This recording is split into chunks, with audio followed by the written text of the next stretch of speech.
ಎಲ್ಲ ಆತ್ಮೀಯ ಮಾಧ್ಯಮ ಸ್ನೇಹಿತರೆ, ಭಾಳ ದಿನಕ್ಕೆ ನೆನಪು ಮಾಡ್ಕೊಂಡಿದ್ದೀರಿ, ಧನ್ಯವಾದಗಳು. ಇವತ್ತು ನಮ್ಮ ಎಲ್ಲ ಸ್ನೇಹಿತರು ಸುಮ್ಮನೆ ಅನೌಪಚಾರಿಕವಾಗಿ ನಾವೆಲ್ಲ ಸೇರಿದ್ವಿ.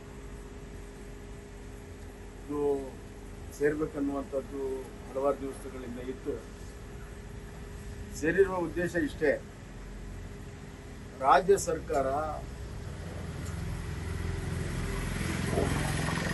SC ST ಮತ್ತು OBC ಜನಾಂಗಕ್ಕೆ ಬಹಳ ದೊಡ್ಡ ಅನ್ಯಾಯವನ್ನು ಮಾಡ್ತಾ ಇದೆ. ಅಹಿಂದ ಹೆಸರಲ್ಲಿ ರಾಜಕಾರಣ ಮಾಡುತ್ತಿರುವಂಥ ರಾಜ್ಯ ಸರ್ಕಾರದ ಮುಖ್ಯಮಂತ್ರಿ ಸಿದ್ದರಾಮಯ್ಯ ಅವರು ಯಾವ ವರ್ಗದಿಂದ ಬೆಂಬಲ ಪಡ್ಕೊಂಡಿದ್ದಾರೆ ಅವ್ರಿಗೆ ಅನ್ಯಾಯವನ್ನು ಮಾಡ್ತಾ ಇದ್ದಾರೆ. SC ST ಒಳ ಮೀಸಲಾತಿ ವಿಚಾರದಲ್ಲಿ ಬಹಳಷ್ಟು ದ್ವಂದ್ವ ಇದ್ದಾಗ ಸಂವಿಧಾನದ ಪೀಠ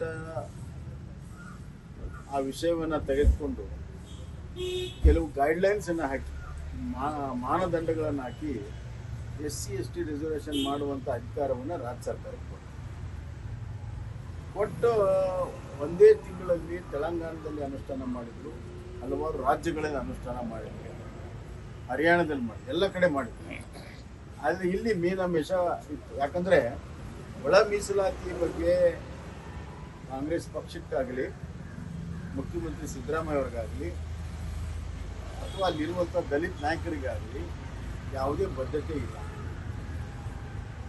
ಅವ್ರ ಹಿಂದೆ ಅಧಿಕಾರದಲ್ಲಿ ಇದ್ದಾಗ ವಾಲ್ಮೀಕಿ ಸ್ಟೂಡೆಂಟ್ ಫೆಡರೇಷನ್ದವರು ಕೇಸ್ ಹೋಗಿ ಹೈಕೋರ್ಟ್ಗೆ ಹೋಗಿ ಅಲ್ಲಿನ ಡೈರೆಕ್ಷನ್ ಬಂದ ಮೇಲೂ ಕೂಡ 2015ರಲ್ಲಿ ಹೈಕೋರ್ಟ್ ಡೈರೆಕ್ಷನ್ ಬಂದರೂ ಕೂಡ 2018ರವರೆಗೂ ಏನೂ ಮಾಡಲಿಲ್ಲ. ಆಮೇಲೆ ಸಮ್ಮಿಶ್ರ ಸರ್ಕಾರ ಇದ್ದಾಗ ನಾಗಮೋಹನ್ ದಾಸ್ ಅವರ ಸಮಿತಿ ಮಾಡಿದ್ರು. ಆ ನಾಗಮೋಹನ್ ದಾಸ್ ಸಮಿತಿ ಬಂದಾಗ ನಾನು ಮುಖ್ಯಮಂತ್ರಿ ಇದ್ದೆ. ಸರ್ವಪಕ್ಷಗಳ ಸಭೆ ಕರೆದು ಎಲ್ಲರನ್ನೂ ಒಪ್ಪಿಗೆ ಪಡೆದು SC ST ಮೀಸಲಾತಿನ ಹೆಚ್ಚಳ ಮಾಡೋದಕ್ಕೆ 15ರಿಂದ 17 SCಗೆ, 3ರಿಂದ 7 STಗೆ ಮಾಡೋದಕ್ಕೆ ಕಾನೂನನ್ನು ಮಾಡಿ, ಸರ್ಕಾರಿ ಆದೇಶ ಅಲ್ಲ, ಕಾನೂನನ್ನು ಮಾಡಿ ಗವರ್ನರು ಅದಕ್ಕೆ ಒಪ್ಪಿಗೆ ಕೊಟ್ಟರು. ಈಗಾಗಲೇ ಕಾನೂನು ಅನುಷ್ಠಾನ ಆಗ್ತಾ ಇದೆ. ಸುಮಾರು 2000ಕ್ಕಿಂತ ಹೆಚ್ಚು ST ಮತ್ತು SC ವಿದ್ಯಾರ್ಥಿಗಳಿಗೆ ಹೆಚ್ಚುವರಿ ಇಂಜಿನಿಯರಿಂಗ್ ಸೀಟ್ ಸಿಕ್ಕಿದೆ. ಸುಮಾರು 800 SC ST ವಿದ್ಯಾರ್ಥಿಗಳಿಗೆ ಹೆಚ್ಚುವರಿಯಾಗಿ ಮೆಡಿಕಲ್ ಸೀಟ್ ಸಿಕ್ಕಿದೆ. ಇದು ಅನುಷ್ಠಾನ ಆಗಿ ಇದು 3 ವರ್ಷ ಮುಗಿದು 4ನೇ ವರ್ಷಕ್ಕೆ ಪಾದಾರ್ಪಣೆ ಮಾಡ್ತಾ ಇದೆ. ಇಷ್ಟೆಲ್ಲ ಇದ್ದರೂ ಕೂಡ ಒಂದು ಕಡೆ ಸುಪ್ರೀಂ ಕೋರ್ಟಿನ ಆದೇಶವನ್ನು ಪಾಲನೆ ಮಾಡಿಲ್ಲ, ಮಾನದಂಡವನ್ನು ಕೂಡ ಪಾಲನೆ ಮಾಡಿಲ್ಲ, ನಾಗಮೋಹನ್ ದಾಸ್ ರಿಪೋರ್ಟನ್ನು ಕೂಡ ಪಾಲನೆ ಮಾಡಲಿಲ್ಲ, ಸದಾಶಿವ ಆಯೋಗವನ್ನು ಪಾಲನೆ ಮಾಡಲಿಲ್ಲ. ನಾವು ಮಾಡಿರುವಂಥ ನಮ್ಮ ಸಚಿವ ಸಂಪುಟ ಸದಸ್ಯ ಮಾಧುಸ್ವಾಮಿ ಅವರ ನೇತೃತ್ವದಲ್ಲಿ ಶಿಫಾರಸನ್ನು ತಗೊಂಡು ನಾವೇನು ಒಳ ಮೀಸಲಾತಿಯನ್ನು ಮಾಡಿದ್ವಿ ಅದನ್ನು ಕೂಡ ಪಾಲನೆ ಮಾಡಲಿಲ್ಲ. ಒಂದು ಗೊಂದಲದ ಗೂಡಾಗಿ ಸಮುದಾಯಗಳ ಮಧ್ಯೆ ಒಂದು ಹೋರಾಟವನ್ನು ತರುವಂಥ ಪ್ರಯತ್ನ ಮಾಡಿ ಮೊದಲೊಂದು ಆದೇಶ ಮಾಡಿದರು. ಅದಾದ ಮೇಲೆ ಅಲ್ಲಿ ಹೈಕೋರ್ಟಲ್ಲಿ ಹೇಳಿದರು, ನಾವು 15% SCಗೆ ನಾವು ಒಳ ಮೀಸಲಾತಿಯನ್ನು ಮಾಡ್ತೀವಿ ಮತ್ತು ರಿಸರ್ವೇಷನ್ ಪ್ರಕಾರ ಅಪಾಯಿಂಟ್ಮೆಂಟ್ ಮಾಡ್ತೀವಿ ಅಂತ ಅಲ್ಲಿ ಬರೆದು ಕೊಟ್ಟು, ಅಲ್ಲಿ ಕಾನೂನಿನ ಹೋರಾಟವನ್ನು ಕೂಡ ಮಾಡಿದೆ. ಅಲ್ಲಿ ಒಂದು ವಾದವನ್ನು ಕೂಡ SC ST ಪರವಾಗಿ ಒಂದು ಶಬ್ದನೂ ಕೂಡ ಮಾತಾಡಲಿಲ್ಲ. ಚಾಂಪಿಯನ್ ಆಫ್ SC ST ಸರ್ಕಾರ ಅಂತಾರೆ, ಒಂದು ಶಬ್ದನೂ ಕೂಡ SC ST ಪರವಾಗಿ ಮಾತಾಡಲಿಲ್ಲ. ಅಲ್ಲಿ ಬರೆದು ಕೊಟ್ಟರು, ನಾವು 15ರಲ್ಲೇ ಮಾಡ್ತೀವಿ ಅಂತ ಶರಣಾಗತಿ ಆದರು. ಆದರೂ ಕೂಡ ಕೋರ್ಟು ಅದಕ್ಕೆ ಸ್ಟೇ ಕೊಟ್ಟಿಲ್ಲ. ನೀವೇ ಒಪ್ಪಿಕೊಂಡಿದ್ರೆ 50% ಟೋಟಲ್ ರಿಸರ್ವೇಷನಲ್ಲಿ, ಇನ್ನು 6% ಹೆಚ್ಚುವರಿ ಇದೆ, ಅದನ್ನು ರಿಸರ್ವ್ ಇಟ್ಟು ಬ್ಯಾಕ್ಲಾಗ್ ಆಗಿ ರಿಸರ್ವ್ ಇಡಬೇಕು ಅಂತದನ್ನು ಒಂದು ರೀತಿಯಲ್ಲಿ ಪರೋಕ್ಷವಾಗಿ ಕೋರ್ಟು ಕೂಡ 56% ಒಪ್ಕೊಂಡಿತ್ತು. ಇದು ಅಲ್ಲಿ ಹಂಗೆ ಬರೆದು ಕೊಟ್ಟ ಒಂದು ವಾರದಲ್ಲೇ ಬೆಳಗಾಂ ಅಧಿವೇಶನದಲ್ಲಿ ಮತ್ತೆ 17%ಗೆ ಮತ್ತು 7%ಗೆ ರಿಸರ್ವೇಷನ್ಗೆ ಮತ್ತೆ ಕಾನೂನು ಪಾಸ್ ಮಾಡಿದರು. ಅದಕ್ಕೆ ಗವರ್ನರ್ ಒಪ್ಪಿಗೆ ಕೊಟ್ಟರು. ಒಂದು ಕಡೆ ಕಾನೂನು ಪಾಸ್ ಮಾಡ್ತಾರೆ, ಅವರು ಪಾಸ್ ಮಾಡಿದ ಕಾನೂನನ್ನು ಕೂಡ ಉಲ್ಲಂಘನೆ ಮಾಡ್ತಾರೆ, ಸುಪ್ರೀಂ ಕೋರ್ಟ್ ಡೈರೆಕ್ಷನ್ ಉಲ್ಲಂಘನೆ ಮಾಡ್ತಾರೆ. ಇನ್ನೊಂದು ಕಡೆ ಅಲ್ಲಿ ಕೋರ್ಟಲ್ಲಿ 15 ಅಂತ ಬರೆದು ಕೊಡ್ತಾರೆ. ಯಾವುದೇ ಸ್ಪಷ್ಟವಾದ ನಿಲುವು ಇಲ್ಲದೇ ಅನ್ಯಾಯ ಮಾಡಿ ಸನ್ಮಾನ ಮಾಡಿಸ್ಕೊಳ್ಳೋ ಹುನ್ನಾರ ಮಾಡ್ತಾ ಇದ್ದಾರೆ. ಇದು ಅತ್ಯಂತ ಖಂಡನೀಯ. ಹೇಗೆ ಇಂಪ್ಲಿಮೆಂಟ್ ಮಾಡ್ಕೋತಾರೆ? ಜನಪ್ರತಿನಿಧಿಗಳಿಗಿಂತ ಒಬ್ಬ ಭಾರತೀಯ ನಾಗರಿಕನಾಗಿ ನಮ್ಮ ದೇಶದ ಆರ್ಥಿಕ ಸುರಕ್ಷತೆಗಾಗಿ ನಾವು ಅಷ್ಟಾದ್ರೂ ಮಾಡಬೇಕಲ್ಲ. ನಮ್ಮ ಕರ್ತವ್ಯ ಇಲ್ವಾ? ಹಿಂದೆ ಲಾಲ್ ಬಹದ್ದೂರ್ ಶಾಸ್ತ್ರಿ ಅವರು ಆಹಾರದ ಕೊರತೆ ಆದಾಗ ಒಂದು ಹೊತ್ತು ಉಪವಾಸ ಮಾಡ್ರಿ ಅಂತ. ನಮ್ಮ ಪ್ರಧಾನಮಂತ್ರಿ ನರೇಂದ್ರ ಮೋದಿ ಅವರು ಬಂದ ತಕ್ಷಣವೇ ಶ್ರೀಮಂತರೆಲ್ಲ ನಿಮ್ಮ ಗ್ಯಾಸ್ಗಳನ್ನು ಉಪಯೋಗ ಮಾಡೋದನ್ನು ತ್ಯಜಿಸಿ ಅಂತ ಹೇಳಿದ್ರು. ಅದಕ್ಕೆ 6 ಕೋಟಿ ಜನ ಸ್ಪಂದನೆ ಮಾಡಿ. ಕೋವಿಡ್ ಸಂದರ್ಭದಲ್ಲಿ ಹಲವಾರು ರೀತಿ ಜಾಗೃತಿ ಮತ್ತು ನಾಗರಿಕ ನಡವಳಿಕೆಗಳ ಬಗ್ಗೆ ಪ್ರಧಾನಮಂತ್ರಿಗಳು ಹೇಳಿದರು. ಅವೆಲ್ಲ ಮಾಡಿದ್ರಿಂದಲೇ ಕೋವಿಡಲ್ಲಿ ನಾವು ಸುರಕ್ಷತೆಯನ್ನು ಒದಗಿಸೋಕ್ಕೆ ಸಾಧ್ಯ ಆಯಿತು, ಜನರ ಪ್ರಾಣವನ್ನು ಉಳಿಸೋಕ್ಕೆ ಸಾಧ್ಯ ಆಯಿತು. ಪಕ್ಕದ ಚೈನಾ ಮತ್ತು ಹಲವಾರು ದೇಶಗಳಲ್ಲಿ, ಯುರೋಪ್ ದೇಶ, ಅಮೆರಿಕ ದೇಶದಲ್ಲಿ ಸಾವು ನೋವುಗಳು ಅತಿ ಹೆಚ್ಚಾದರೂ ಕೂಡ ನಾವು ಇಂಥ ದೊಡ್ಡ ಜನಸಂಖ್ಯೆಯ ದೇಶ ಕೋವಿಡ್ನಿಂದ ಸುರಕ್ಷತೆ ಸಿಗೋಕ್ಕೆ ಸಾಧ್ಯ ಆಯಿತು. ಅದೇ ರೀತಿ ಇವತ್ತು 2012-13 ಚಿದಂಬರಂ ಅವರು ಇದೇ ಬಂಗಾರದ ಖರೀದಿ ಬಗ್ಗೆ, ಅದ್ರ ಬಗ್ಗೆ ವ್ಯಾಮೋಹ ಬೇಡ, ಅದು ಒಂದೇ ಇನ್ಸ್ಟ್ರೂಮೆಂಟ್ ಅಲ್ಲ, ಅಲ್ಲಿ ನೀವು ಹಣವನ್ನು ಹೂಡಿಕೆ ಮಾಡಬಾರ್ದು ಅನ್ನುವಂಥ ಮಾತನ್ನು ಕೂಡ ಅವತ್ತು ಅವರು ಕೂಡ ಹೇಳಿದ್ದಾರೆ. ಕಾಲಕ್ಕಾಗಿ ಇವತ್ತು ಒಂದು ಹೇಳ್ತೀನಿ ನಾನು, ಅಮೆರಿಕ ಮತ್ತು ಇರಾಕ್ ನಡುವೆ ಯುದ್ಧ ಆದಾಗ 3 ದಿವಸಕ್ಕೆ ಪೆಟ್ರೋಲ್ ಡ್ರೈ ಹೋಯ್ತು. ಪೆಟ್ರೋಲ್ ಬಂಕಲ್ಲಿ ಮತ್ತೆಲ್ಲ ಕಡೆ ಪೆಟ್ರೋಲ್ ಡೀಸೆಲ್ ಡ್ರೈ ಆಗಿ ಹೋಯ್ತು. ಕಿಲೋಮೀಟರ್ ಗಟ್ಟಲೆ ಕ್ಯೂ ಇತ್ತು. Scooter, motor cycle, car, truck 3 ದಿವಸಕ್ಕೆ ಕಾಂಗ್ರೆಸ್ ಆಡಳಿತದಲ್ಲಿ. ಈಗ ಯುದ್ಧ ನಡೆದು 2.5 ತಿಂಗಳಾದರೂ ಕೂಡ ಪೆಟ್ರೋಲ್ ಬೆಲೆನೂ ಹೆಚ್ಚಾಗಿಲ್ಲ, ಡೀಸೆಲ್ ಬೆಲೆನೂ ಹೆಚ್ಚಾಗಿಲ್ಲ, ಸಪ್ಲೈ ಕೂಡ ಇದೆ. ಅಲ್ಲಲ್ಲಿ ಕೆಲವು ಲಾಜಿಸ್ಟಿಕ್ ಪ್ರಾಬ್ಲಮ್ ಬಿಟ್ಟರೆ ಎಲ್ಲ ಕಡೆ ಸಪ್ಲೈ ಇದೆ. ಇಷ್ಟು ಎಫಿಷಿಯೆಂಟ್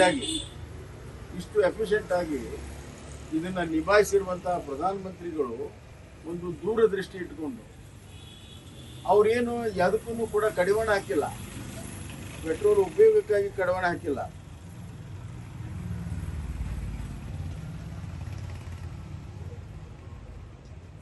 ಪೆಟ್ರೋಲ್ ಡೀಸೆಲ್ ರೇಷನಿಂಗ್ ಮಾಡಿಲ್ಲ, ಕಡಿವಾಣ ಹಾಕಿಲ್ಲ. ಗೊಬ್ಬರಕ್ಕೆ ರೇಷನಿಂಗ್ ಮಾಡಿಲ್ಲ, ಕಡಿವಾಣ ಹಾಕಿಲ್ಲ. ಬಂಗಾರ ತಗೊಳ್ಳೋದಕ್ಕೆ ಯಾವುದು ನಿರ್ಬಂಧ ಹಾಕಿಲ್ಲ. ವಾಲಂಟಿಯರಿಯಾಗಿ ನೀವು ಇದನ್ನು ಮಾಡೋಕ್ಕೆ ಸಾಧ್ಯ. 1 ವರ್ಷ ಬಂಗಾರ ತಗೊಳ್ಳೋದು ಬಿಟ್ಟರೆ ಏನಾಗಲ್ಲ, ಮುಂದಿನ ವರ್ಷ ತಗೋಬೋದು. ನಾವು ವಿದೇಶ ಪ್ರವಾಸವನ್ನು ಮಾಡೋ ಬದಲು ಇಲ್ಲಿ ಮಾಡಬೇಕು ಅನ್ನುವಂಥದ್ದು ಇದೆ. ಕೆಲವು ಅನಿವಾರ್ಯ ಸಂದರ್ಭದಲ್ಲಿ ಅವ್ರು ಹೋಗಕ್ಕೆ ಬೇಡ ಅಂದಿಲ್ಲ. ಇದು ವಾಲಂಟಿಯರಾಗಿ ಮಾಡೋದಕ್ಕೆ ಒಬ್ಬ ನಾಯಕನಾಗಿ ಆ ನೈತಿಕತೆ ಇರೋದ್ರಿಂದ ಅವರು ಕರೆಯನ್ನು ಕೊಟ್ಟಿದ್ದಾರೆ. ಇದ್ರ ಬಗ್ಗೆ ವಿರೋಧ ಪಕ್ಷಗಳು ಅದರ ವ್ಯಾಖ್ಯಾನವನ್ನು ಬೇರೆ ಬೇರೆ ರೀತಿಯಲ್ಲಿ ನೋಡಿದರೆ ಕಾಂಗ್ರೆಸ್ ಪಕ್ಷಕ್ಕೆ ದೇಶಭಕ್ತಿನೂ ಗೊತ್ತಿಲ್ಲ, ದೇಶಕ್ಕೆ ತ್ಯಾಗ ಮಾಡೋದು ಗೊತ್ತಿಲ್ಲ. ಒಂದು ರೀತಿಯಲ್ಲಿ ನಮ್ಮ ಭಾರತ ದೇಶದ ಹಿತಾಸಕ್ತಿಗೆ ವಿರುದ್ಧವಾಗಿ ಅವರ ಹೇಳಿಕೆಗಳಿದ್ದಾವೆ. ಒಂದು ಜವಾಬ್ದಾರಿತ ಪಕ್ಷದ ಹೇಳಿಕೆ ಅಲ್ಲ. ನಿಜವಾಗ್ಲೂ ಕಾಂಗ್ರೆಸ್ನವ್ರು ನಾಚಿಕೆ ಆಗ್ತದೆ. ಎಲ್ಲ ಸಮುದಾಯದವರು ಅರ್ಥ ಮಾಡ್ಕೋಬೇಕು, ಇದನ್ನು ಜಾಗೃತಿ ಮಾಡಬೇಕನ್ನುವಂಥ ತೀರ್ಮಾನ ನಮ್ಮ ಎಲ್ಲ ನಾಯಕರು ಕೂಡ ಬಂದಿದ್ದಾರೆ.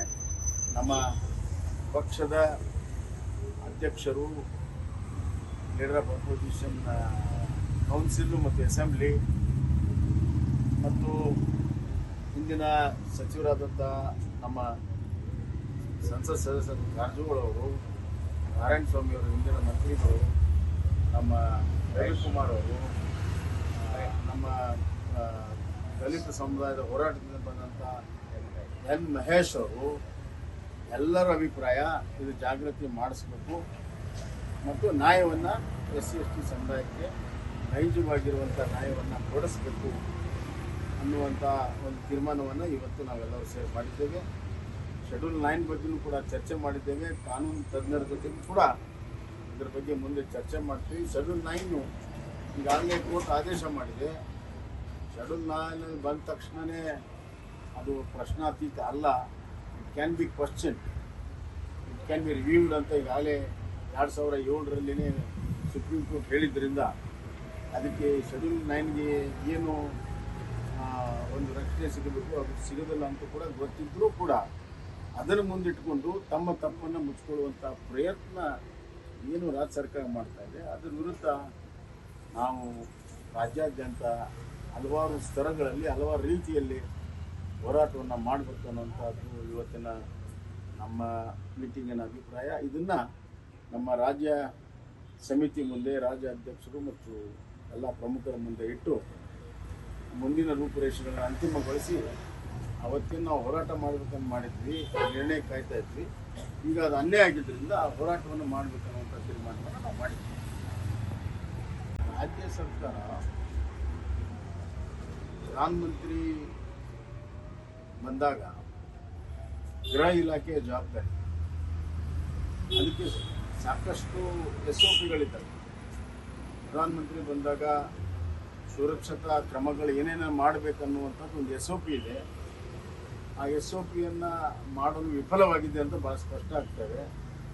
ಮತ್ತು ಆ ಗೆಲ್ಟಿನಲ್ಲಿ ಸಿಕ್ಕಿರುವಂಥದ್ದು ಮತ್ತು ಯಾರು ಮಾಡಿದ್ರು ಅಂತ ತಿಳ್ಕೊಳ್ಳೋಕ್ಕೂ ಕೂಡ ಇನ್ನು ಒಂದು ಸೀರಿಯಸ್ ಆಗಿ ಪ್ರಯತ್ನ ಮಾಡ್ತಾ ಇಲ್ಲ.